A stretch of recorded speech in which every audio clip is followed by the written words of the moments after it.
Okay, let's dive right into this explainer. Today, we're unpacking a profound, emotionally charged paradigm shift. Our source material tackles something you might be way too familiar with: prayer fatigue. You know that burnout? Well, it introduces a completely counterintuitive way of looking at gratitude. Instead of treating it like some transactional tool, we're framing it as the confident realization of an inheritance. It's a subtle shift, but honestly, it is a massive one. The source material actually hooks us right from the jump with this really counterintuitive mystery. It asks a pretty profound question. Why on earth are believers so often encouraged to give thanks before an outcome's actually seen? The text makes it absolutely clear that this isn't about, flattering a divine ego or trying to speak in just the right tone of voice to unlock a prize. It's definitely not about convincing a reluctant giver to finally let go of a gift. Instead, the explainer suggests the real answer is far stranger and honestly significantly more beautiful than simply trying to manifest an outcome. But to get to that answer, the text asks us to just be honest and objectively acknowledge the absolute exhaustion of waiting, right? We're not just talking about the impatience of frantically refreshing a package tracking page here. The source paints a really vivid picture of deep spiritual fatigue.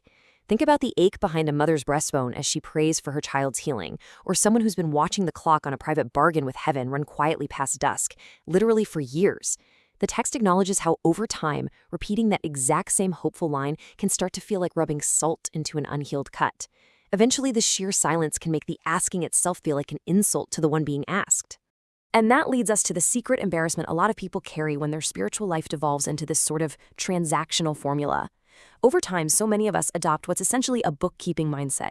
You try to craft your requests just persuasively enough to tip the scales in your favor. You start viewing gratitude as a currency, basically believing that if you don't offer enough praise, the prayer room is just going to stay empty.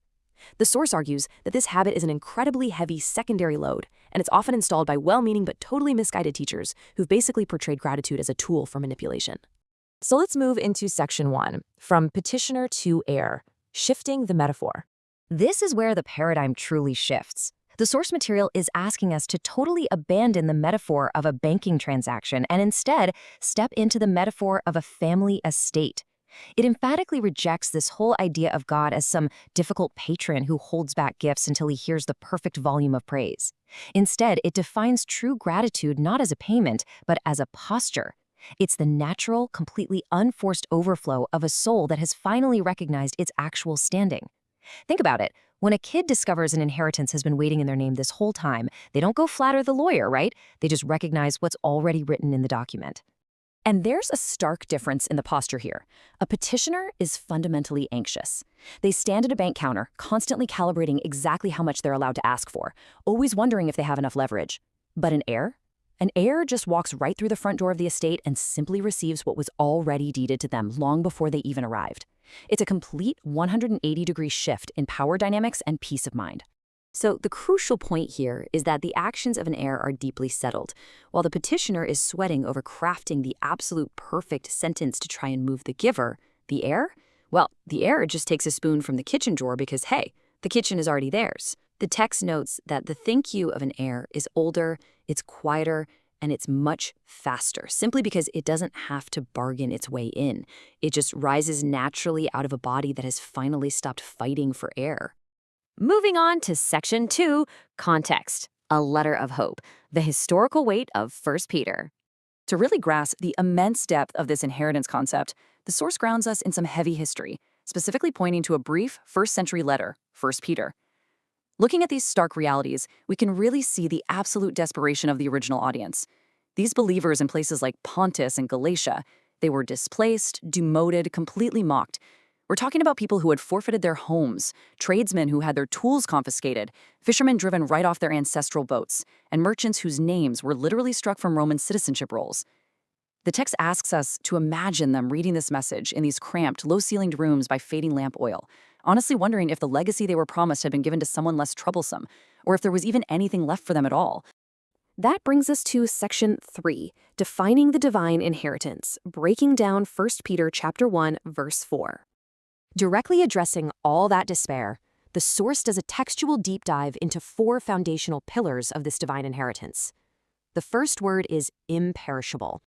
Now, the explainer points out that the world around us trades entirely in perishables, right? Bread goes stale, milk goes sour, plans expire. But this inheritance, it is totally immune to time and decay. The passing decades of waiting, or even your absence, subtract absolutely nothing from its weight. On the very morning you finally arrive to claim it, it will be exactly what it was on the morning it was set aside. The second pillar is undefiled. And man, this is a crucial comfort in the text. Think about it. Every wage earned in our human world is kind of mixed with the contamination of how it was earned. The compromises, the hidden costs. But this inheritance is clean. It's intact. It literally cannot be polluted by human weakness. So your seasons of doubt, or those times you were this close to giving up, they leave absolutely no smudge on what is being kept for you. Then we have the third word, unfading. We all know earthly treasures diminish over time. Folded cloth eventually loses its brightness. Silver tarnishes in the dark. But the text really emphasizes that this divine legacy is luminous. Its brightness owes nothing to you visiting it. Even if you've been stuck in a long, dark winter of waiting, its color doesn't pale. It remains exactly as vibrant as the very day it was promised. And finally, the fourth concept, kept. The verb here is active. We are not talking about some generic pile of blessings sitting in an open warehouse where any random thief could just wander in. No, it is actively guarded behind doors that only the Father has a key to. It's not subject to corrupt officials or failing economies. It is kept singularly and personally for you, with your specific name right on it. All right, Section 4, a new posture of gratitude, the actionable takeaways. So, having deconstructed the absolute security of this inheritance, how does knowing all this actually change how you navigate your daily life? Well, it requires a deliberate shift in posture, which brings us to the most impactful thesis of this entire explainer. The inheritance is yours, the gratitude is the receipt. Just think about how a physical receipt works. You don't sign a receipt to cause a delivery from someone who hasn't given you anything. You sign a receipt to acknowledge what has already been transferred to your account.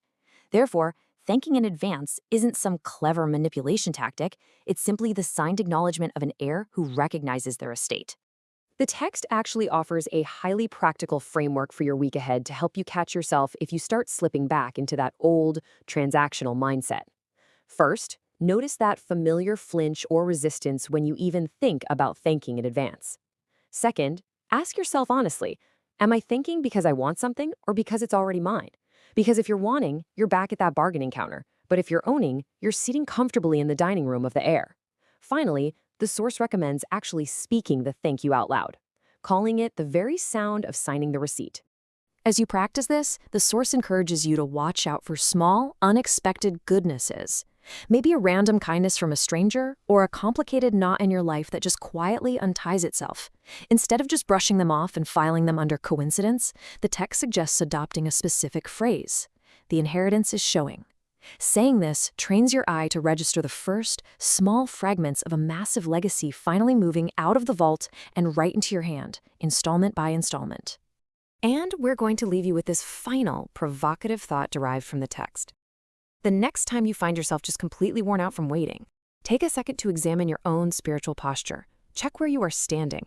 Are you operating as a tired petitioner just begging at a counter? Or are you resting as a settled heir, simply signing the receipt for what was deeded to you long, long before you ever even asked?